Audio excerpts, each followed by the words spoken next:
On this week's episode of the HatTrick Sports Podcast, we have some NFL offseason news. We're going to be talking about the NHL and NBA playoffs and some NBA awards that were just handed out.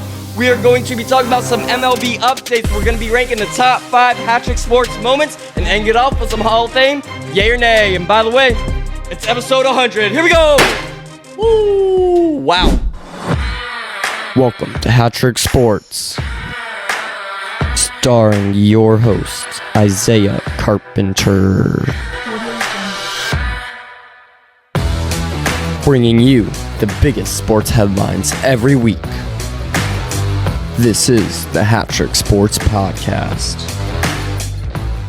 Here we are filming episode 100, and coincidentally, it is 2 years of HatTrick Sports. This is going to be like our second year anniversary of HatTrick Sports. We're going to be talking a little bit about that, but we'll be talking about that a little bit later. Let's start it off first with some NFL news. The tush push is here to stay, and I'm happy to see it. I am all here for the tush push. The tush push is like bunting in baseball, and of course all my tabs are not working right now. All right, but here we go. The tush push. So the tush push has been a big topic here the last couple years. The Eagles are the main team that does the tush push and are very, very successful about it. All of the owners and GMs met up, I believe, in Palm Beach just last week, and this was one of the big topics that they were voting on, was the tush push and whether they should ban it or not. And this is my personal opinion before I say how they voted and how everybody voted and everything like that. I think the tush push is the equivalent to bunting and in baseball. I mean, this is like if you have a guy that's great at bunting in baseball, can run to first base in 3 seconds, lays down the perfect bunt every time. You can't ban it because somebody's good at it. And every team does this. I have some statistics to pull it up. Here we go. We have the Eagles have a success rate of the tush push between 80 and 90% for the tush push, while the league average for similar plays is around 71%. So yes, the Eagles are better than every other team at it, but guess what? Every team does something similar to this, and it would be horrible to ban this thing. Yet 22 teams voted to ban the tush push because they are scared of the Eagles. I'm not an Eagles fan. I'm a Seahawks fan. I'm here for the tush push. The Seahawks voted to ban the tush push, and I'm going to be honest, I'm a little bit disappointed that the Seahawks decided to do that, but the league did not meet the 75% that they had to get to ban the tush push. The vote went 22-10. The NFL needed 24 votes for the ban to be in effect. And so yes, they came up 2 votes shy. Every single team that is going to play the Eagles next season voted to ban the tush push. The only team that did not was the Lions, because the Lions know that they are better than the Eagles. So the Lions aren't scared of the Eagles. All of the other teams are scared of the Eagles. I mean, they're just trying to find an excuse not to just find an excuse for the Eagles not to be as good when they play them. They're scared of the Eagles. Now, again, I'm all here for the tush push. So you have the Dolphins, Titans, Saints, Patriots, Jets, Jags, Browns, Lions, Ravens, and Eagles all voted to not ban the tush push, while every other team in the NFL wanted that to be banned. Again, this is the equivalent of banning bunting in baseball because we have one good team that's good at bunting and can run to first base in 3 seconds. It's horrible. I mean, these 22 teams should be they should be disappointed in themselves. They don't believe in themselves. They don't believe that they can beat the Eagles without the tush push. I mean, it's kind of, I'm all here for the tush push. That's just my personal opinion. But yeah. And again, like I said, all these 22 teams that voted to ban the tush push have a 71% success rate when doing similar plays like the tush push. So I don't get all the hate. I don't get all the hate for the tush push. I just don't get it. More NFL news. Jim Irsay, the Colts owner, the owner of the Colts and CEO, he was the CEO. He has died at 65 years old, born in 1959, just died last week. It's sad to see. He hasn't really been around a whole lot in the last few seasons. He's had a whole bunch of medical issues and stuff like that. In 2014, he had that DUI, and then kind of after that, a few years after that, it just all went downhill. He's been the Colts owner since 1997, and he won the Super Bowl in 2007 with the Colts won the Super Bowl against the Bears that year. And so there's a lot of speculation. Hey, who's going to be the owner? Who's going to be in charge? This, that, and the other. It sounds like Jim Irsay's oldest daughter is going to kind of take over that owner position in the Indianapolis Colts. Again, like I said, when Jim Irsay had his little DUI thing in 2014, he got suspended from the NFL for a little bit. His oldest daughter kind of took charge and stuff like that. And so it's like, I think the daughter is going to kind of take over. And again, Jim Irsay wasn't really a big part of the Colts the last few seasons. Again, he's had all these health concerns. Again, he wasn't that old, 65 years old, especially now. That's not that old. It's just all the medical stuff like that. But like I was talking earlier with the tush push, he wasn't in Palm Beach, he wasn't in Minnesota when all these owners got together to kind of vote on different things. But yeah. It's sad to see. Obviously, Peyton Manning made his announcement. Pat McAfee made his announcement. All these Colts guys were obviously sad to see him go. But again, he wasn't a big part of the Colts right now. Like right now. Again, 20 years ago, yeah, he was. But just in the last few years, he's kind of been down. Let's talk about this new award that the NFL is going to hand out, the Protector of the Year award. I'm all for this. I love to see the O-linemen getting their love. They're not appreciated as much as they should. Again, I heard somebody say this last week. There's no touchdowns. There's no MVPs. There's no winning games. There's no 50-yard runs. There's no 50-yard passes. There's none of that without your O-linemen, and they don't get the credit that they deserve. The NFL is introducing the Protector of the Year award. It's given to the league's best offensive lineman, and it's going to be voted on like a panel of judges or like voters, I guess, of like former offensive lineman greats. So, who were the two big ones? Andrew Whitworth and the Bills left tackle. Who was the Bills left tackle that kind of brought this up? Deion Dawkins. Dawkins kind of brought this up along with Andrew Whitworth, and they were kind of like, hey, we need an award for the guys that are protecting our QBs, the guys that are getting in car accidents every play, every week, 50 times a week. Like, and I get it. I understand it. There's nothing without these linemen, and I think that there should be the same thing for defensive linemen. I think that there should be a defensive lineman award too. But yeah. I'm excited to see who kind of wins this stuff, and I'm here for it. I'm here for it. I like it.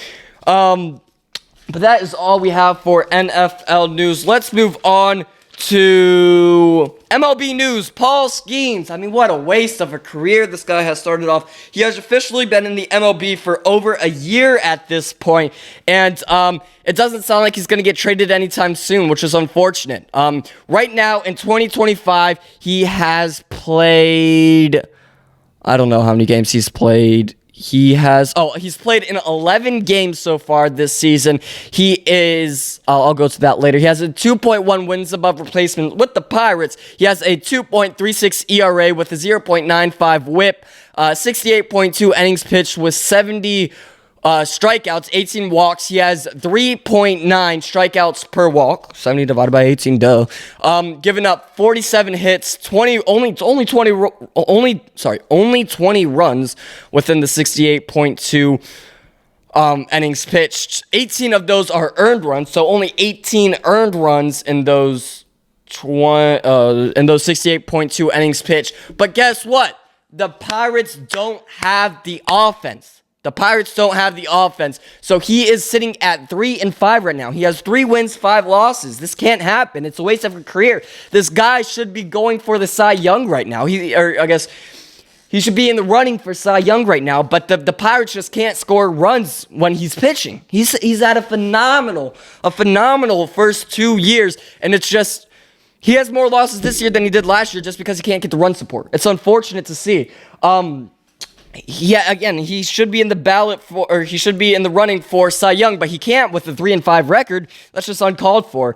But like I said, it's a waste of career. He will leave at some point. I don't think he'll spend his whole career with Pittsburgh. He says that when he got drafted, his full expectations was to win a World Series with Pittsburgh. Hey, I hate to break it to you, that's not going to happen for the next at least 5 to 10 years. I mean, they are. What's their record right now? They are 19-34 at the time of this recording. they're last in their division. They're not gonna see a day where they're even in the playoffs or at least another couple seasons. And World Series, I mean, that's like years and years in advance. So I think that I understand that the Pirates were the one that gave him the chance, even though he went first overall. The Pirates are the ones who believed in him, even though he was first overall. Like, I get it. I actually don't know where he grew up, but he went through the whole system with Pittsburgh, even though it only took a few months or whatever. But at some point, you just got to realize, like, hey, it's not going to work out here. We got to go to another team. The GM for the Pirates also said that, hey, they're not looking to trade him. I wonder why. Maybe because it's the only reason why you guys have 19 wins on May 25th. I mean, it's just, come on, man. This guy, you're turning him into the picture of Mike Trout. Mike Trout obviously had a wasted career. He couldn't win a World Series, which is unfortunate. He's going to go down as one of the best players to never win a World Series. He probably is going to go down as the best players to never win a World Series just because of the team that he was on. I mean, so again, like, I think at some point there's going to be some sort of trade, or after his contract's up, somebody else is going to sign him. It's just a waste of a career. I'm hoping he gets traded. I'm hoping he gets traded this year, but it just doesn't sound like the GM wants to trade him. And again, I don't know if he's just saying that to say that, but it doesn't sound like he wants to get traded. At least that's what he's publicly kind of said. But yeah, I mean, it sucks. Ronald Acuna Jr. making his season debut a year after his last at bat. I mean, he has gone so long without playing in the MLB, but guess what? He comes back. Game 1. First pitch, 93-mile-an-hour, four-seam fastball right down the middle. He takes it to left center. Home run, Ronald Acuna Jr. Literally the exact first pitch of his season debut. Leadoff batter for the Braves, playing the Padres. But guess what? The Braves suck, and they end up losing that game. The only run scored in that Game 1 was from Ronald Acuna Jr. The only run. Unfortunate. But yeah, the Braves, I think they're just under 500 right now. I think they're at one game under 500 right now because they lost that one game to the Padres, and then they won Game 2 7-1 or something like that. I don't know where they're... actually, I can look it up. Where are the Braves sitting at? The Braves are at 25 and 26. Yeah, just under. They are 8.5 games back at the time of this recording. But Ronald Acuna, like I said, first pitch in his season debut, home run, boom. The crowd erupts. I've never heard it. You could kind of hear whoever's the producer of the Braves thing, turn the audio down just because the Braves fans were electric after that. Again, but at the same time, it's a 93-mile-an-hour fastball right down the middle. What MLB player isn't going to hit that out? In Game 2, though, in his second game of the season, he also hits a home run in the 6th inning. So in his first 2 games, he hits 2 home runs. I mean, this dude's... I was optimistic about... I was not optimistic about this dude. I thought that he was going to come back and kind of suck. Again, you're going a year without playing in the MLB. But no, this guy's an MVP. This guy deserves what he deserves. The credit is where credit is due, however that saying goes. But yeah... Ronald Acuna Jr., absolutely electric. Excited to see what he does. Maybe he can help turn the Braves season around. Maybe not. I don't know, but he's going to definitely try. Yeah, in Game 2, in Game 1, that was the only run scored by the Braves, was Ronald Acuna's leadoff home run. In Game 2, I believe they had 3 runs by the 6th inning when he hit the home run, and then I think they scored more, and they ended up winning 7-1 against the Padres. Let's go over some MLB standings. We got, who we got here for MLB standings? MLB standings. Let's start off with the NL East. The NL East, you have the Phillies still at the top. The Mets not far behind, 3 games back. The Phillies have been on fire. They've kind of been like a slow team, though, I feel like. I feel like not a lot of people are talking about how good the Phillies are, but they are sitting at 34-18 with a .654 winning percentage right now. The Mets right behind them at 31-21. Again, they had that massive offseason. The Braves behind them, the Nationals, and then the Marlins are pretty much lost cause. They are 20-30. They're doing better than they have in seasons past. Let's move on to the NL Central. You have the Cubs, Cardinals, Reds, Brewers, and Pirates. The Cubs are sitting at first. They are 31-21. That is the same as the Mets, even though they're 3 games back. But the Cardinals are 2 games behind that. Then you have the Reds, Brewers, and then the Pirates. Again, a waste of a career for Paul Skeens. Just talked about that a couple minutes ago.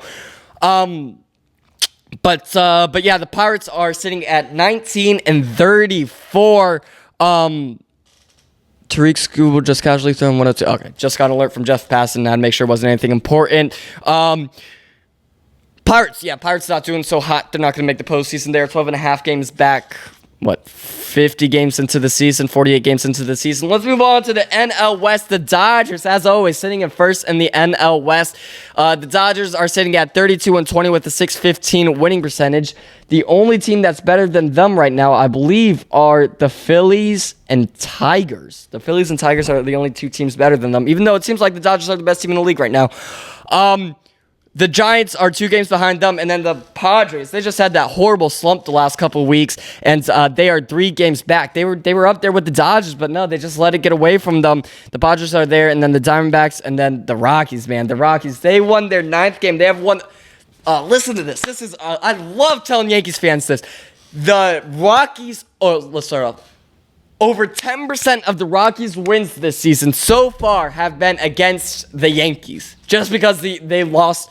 The Rockies beat the Yankees game 1 in their series. I love to see it. I know as a Dodgers fan, I shouldn't be rooting for the Rockies to win, but they beat the Yankees. The Yankees are bigger rivals to the Dodgers right now than the Rockies, who aren't even at 10 wins yet, and it's May 25th. Are we serious, the Rockies? Like Colorado, come on. They are sitting at a .173 winning percentage, 23 games back, just over 50 games into the season. Unbelievable. They are 3-22 away. They are 2-8 in their last 10 games. So they've had a phenomenal last 10 games compared to the rest of their season. It's just hilarious. I love it. Let's move on to the AL. The AL East, you have the Yankees. They are well ahead of the Red Sox in the AL East. They are sitting at 31-20, half a game behind the Dodgers, just to make that clear. The Red Sox, 5.5 games behind them. They'll make the playoffs. They're sitting at 500 right now. It's just not like I was expecting more from them this season. And then you have the Rays, Blue Jays, and then the Orioles, who, again, they had all this potential and then just, threw it all away. It's unfortunate. Yeah. So the Orioles are sitting at 17-34, just winning a third of their games, 14 games back. They're not going to make the playoffs this season. They already fired their head coach. What else can you do? Fire the GM? I mean, I understand it's one bad season, but again, they were at the up and up at the end of last season until the postseason, and then didn't do much in the offseason. It's unfortunate. The AL Central, the Tigers, I think they're the best team in the league right now, win percentage-wise. They are sitting at 33-20 with a .623 winning percentage. Even though they are 5-5 in their last 10 games, the Guardians, 3 games behind them, not even at 30 wins yet, but, we'll get them there. The Guardians are going to make the playoffs this season, then the Twins are behind them. The Twins and Guardians are tied. I think that the Guardians are better than the Twins, though, just in perspective. The Royals, been a nobody. The White Sox, you would think, they're a horrible team. Well, you compare them to the Rockies. They're 8 games ahead of the Rockies. But they are 15.5 games behind the Tigers. So their season's blown already. The AL West, the Astros aren't first in their division. I kind of like to see that. The Mariners are in first at, again, not even at 30 wins yet. Is that the only division where no team's at 30 wins yet? Yeah, that is the only division where no team's at 30 wins yet. The Mariners. I think the AL West might be the easiest division in sports right now. The lead is at 29-22, .569 win percentage. Astros, 2.5 games behind them, then the Angels, then Rangers, and then the Athletics. Again, you might be saying, they're a horrible team, but hey, you compare them to the Rockies, they have 13 more wins than the Rockies. But yes, they are 8 games back, and their season is...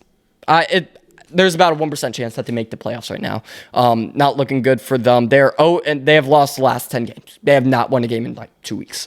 Absolutely horrible.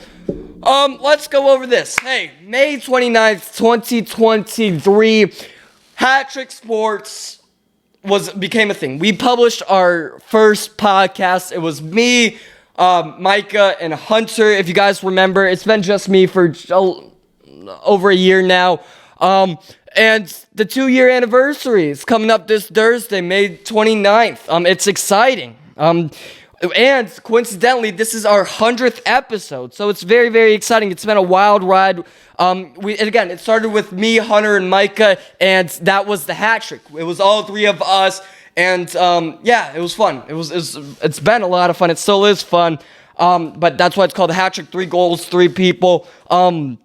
Just over the 3 years, it's been over the 2 years, it's been absolutely incredible. We've gone through 100 episodes. We've gone through all the viral trends, over 1,000 videos by now, 1,000 social media clips and stuff like that. We've got to meet some incredible people. We've been able to talk to some incredible people. Haters were saying, I just scrolled past the video. Let's restart that bit.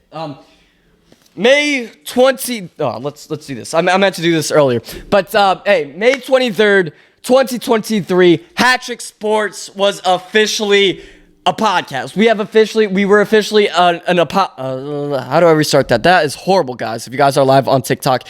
May 23rd, 2023, we officially published our first podcast, and 2 years later, we are still at it. It's been a wild ride. We got the confetti cannon. Probably shouldn't have looked down that. But yeah, it's been exciting. It started out with 3 of us, me, Hunter, and Micah. The HatTrick, 3 goals. Now it is just me. It's been like that for the last year or so. But it's been a wild ride. We have worked with companies. We have had the opportunities to meet some incredible people. We started off, again, 2 years ago to this day. We started off just filming on an iPhone and these mics and not really knowing what we were doing. We didn't know how to edit. And now look at us now. If you are saying that we have not gotten better editing and talking and understanding everything, you're just a hater. And I can't hate you for that, but you're just a hater if you think that we haven't gotten better in the last 2 years. We have had the opportunities to meet some incredible people, have some incredible opportunities. We've gotten to talk with some people like AJ and Big Justice a few times. We worked with Omada for a little bit, the sports betting company that we did for a few months. We had contractual work for a few months. It's been incredible. Omada, Memphdog, if you guys remember Memphdog, any of you guys remember Memphdog, he was a huge thing. I mean, we had 26,000 people on our TikTok Live that day. And Memphis crashed the TikTok Live. Memphdog crashed the TikTok Live, all just because of a viral clip of us being like, no, we're not going to get Memphdog on here. Haters said we couldn't make it. I just scrolled past the video with the comment. It was December 31st, 2023. There was a comment saying, hey, these guys aren't going to even make it to 2025. Hey, guess what? Here we are 2 years later in 2025. Again, we filmed on an iPhone camera. We knew nothing. We just started and went we just did as we went. I know I still do the O's and stuff like that, but we have gotten so much better. You cannot convince me otherwise. Yeah, it's wild. We started off filming in Hunter's dining room. We had an iPhone with a little tripod filming in a dining room. And now here we are. We have Dubby now. We have sponsored stuff like Dubby. Make sure you use code HatTrick Sports when checking out at Dubby.gg. We've had some incredible meetings with some people. We've got DMs from Overtime and stuff like that. We've met people like We've talked to some incredible people. The Umpire Channel was one of them. Divine Sports Gospel, Overtime. We've got to talk to some of the guys over there. It's been incredible, and we are just getting started. We are going to grow so much. We started Lock of the Day. For the last 231 days straight, I've been filming a lock every single day.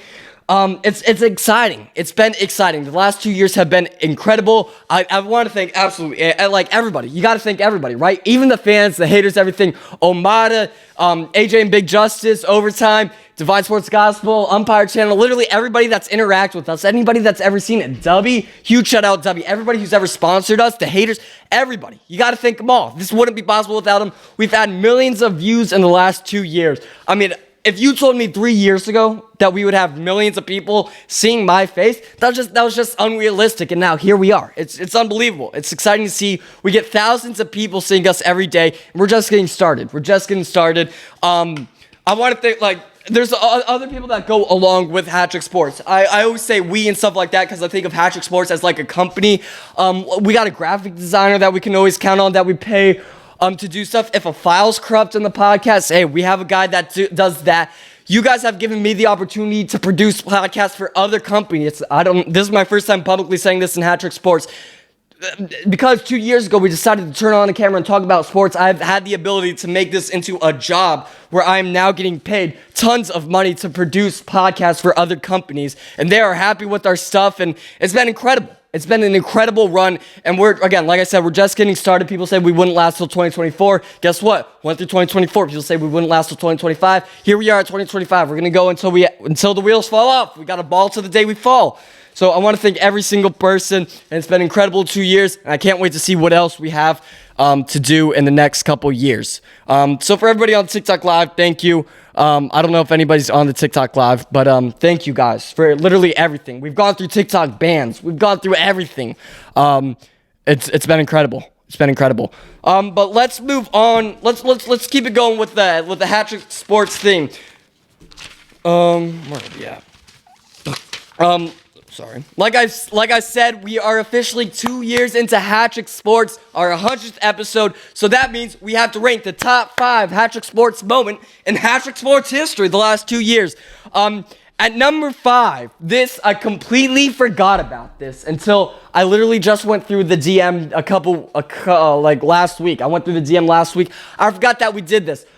Like 18 months ago, this guy hit us up. He was a fan of our stuff. He said, hey, can you make a video for my buddy's wedding?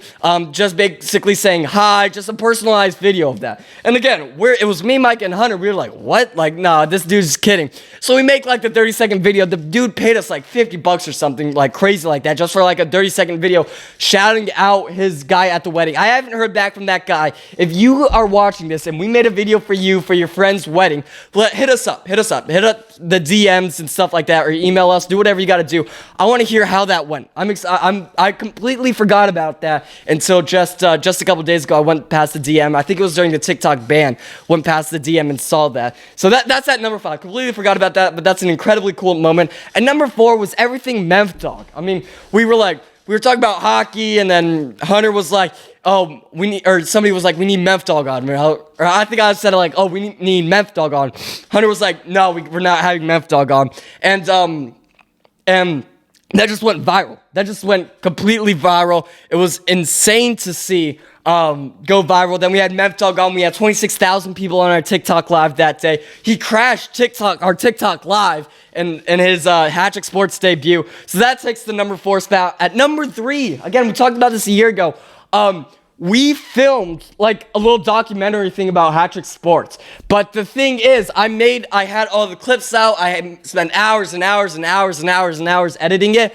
And I made a little promo, like a little summary thing of it. And I still have that. But then I lost all the files to the clips. It was on my other laptop. I lost all the files. We spent hours of production just like setting up interviews, stuff like that. And I still have like the little like recap of it, and I might release it. If you guys are interested, I might release it. But we filmed like this legit documentary, and it just never got through editing. I lost the files, and it just ended up getting in the trash. And but that takes the number 3 spot. A lot of you guys don't know about that, but yeah, we filmed like a little documentary about the whole rise and fall of HatTrick Sports, from trio to solo, the whole thing. At number 2, we got to thank Omada. Omada, we only worked with a few months. But there was this sports betting company that hit us up, and they were like, hey, do you want to do social media for us? And we'll pay you. And we're like, yeah, of course. Again, we weren't even a year into HatTrick Sports when this happened. We filmed all sorts of videos, but bigger than that, it opened our eyes up. We could see that we could do top 5s, that we could play games on the podcast. There were sports games and stuff to talk about. So, like, again, the big thing that we do every week now is top 5. There would be no top 5 if Omada didn't reach out to us. We would just be talking about sports news, which is fine. But we got to broaden. It was more than a podcast, too, after that. After that, we broadened our horizon and realized, like, hey, we could do more than a podcast with this. And we have more stuff coming up this summer. This summer, we are going to do, like, some absolutely insane things, some new things that you guys have never seen before with HatTrick Sports. But that's all thanks to Omada. They opened up our eyes to see, like, what we had the potential to do. So huge shout out to Omada. And then the number 1 HatTrick Sports moment was getting to meet and kind of having a sort of relationship with AJ and Big Justice, the Costco guys. Beyond grateful for the Costco guys, but yeah, we hit them up. We were like, hey, you guys want to come on the podcast? Just as like a shot in the wind, just like out of nowhere. We're like, hey, might as well hit them up with the DMs. We got to talk to them through the DMs. It never got through. We never did the podcast. They absolutely exploded, and they still kind of are pretty big. And so that never worked out, but I've gotten to talk to them quite a few times. over the last few years. I haven't talked to them in a while. I want to see how they're doing. But that was the number one HatTrick Sports moment, was being able to meet AJ and Big Justice. I mean, those are probably the most famous people that we've got in our hands on. And I wouldn't even use them for clout. I would love to just kind of talk to them again. Again, it's been months since the last time I've talked to them. But again, they're big. They're going into wrestling and stuff like that. But that's got to be the biggest HatTrick Sports moment in the last 2 years for us. So, like I said, these moments are gonna go down the list. I mean, we're here for another. As we'll balls till the wheels fall off. But yeah, exciting stuff. Those are the top 5 HatTrick Sports moments. But enough about that. Enough about the 2 years of HatTrick Sports. Let's move on to the NBA and NBA playoffs. Right now, the Thunder and Timberwolves are in the Western Conference Finals. The Thunder are leading the Wolves 2-1. The Wolves won their first game in Minnesota, as everybody kind of assumed. But the Thunder's defense just did not look good that game. I mean, I understand you're up 2-0, you're in a comfortable position, but just come on, guys. You can't give up 143 points in the Western Conference Finals. I get it, but the Thunder are going to kick it back on. They're going to win in 5. In the Eastern Conference Finals, you have the Pacers and Knicks. Right now, the Pacers lead 2-0 in this series. The Pacers are going to win. The Knicks might get a game or two in there, but the Pacers are going to win, and I think that is going to be the Thunder and Pacers. And I've been saying this for months now. It's been 4 or 5 months I've been saying that I think that the Thunder are going to win the finals. So here we are, only 6 games away? I'm just saying. But the NBA also came out with their awards for MVP. Okay, so the NBA awards. Who won the MVP? Was it SGA or was it Nikola Jokic? Nuggets fans are saying Jokic. Thunder fans are saying Shai. Hey, guess what? Shai Gilgeous-Alexander ended up winning the MVP, shooting .519 with 32 points per game, 5 rebounds a game, 1 block a game, and 6 assists per game. Who won Defensive Player of the Year? None other than Evan Mobley. He was shooting... it doesn't really matter about his stats, but Evan Mobley won the Defensive Player of the Year. Who won Rookie of the Year? None other than Stephon Castle with the Spurs. He was shooting .428, 14.7 points a game, 3.7 rebounds a game, 4.1 assists per game. But again, as a rookie, you can't complain about that. But those are just some of your NBA awards that were handed out last week. NHL playoffs are also going on at this time. At the time of this recording, the Stars and Oilers are tied at 1 game apiece, and then you have the Panthers and Canes, the Hurricanes. The Panthers are winning 3-1. They blew out the Hurricanes last night. It was 6-1 at one point. I think the game ended at 6-2 or something like that. But the Panthers are going to move on. And then the Stars Oilers are going to be up for a little race there, but the Panthers are going to move on and potentially win the Stanley Cup Finals. But let's move on to my favorite segment, Hall of Fame, yay or nay.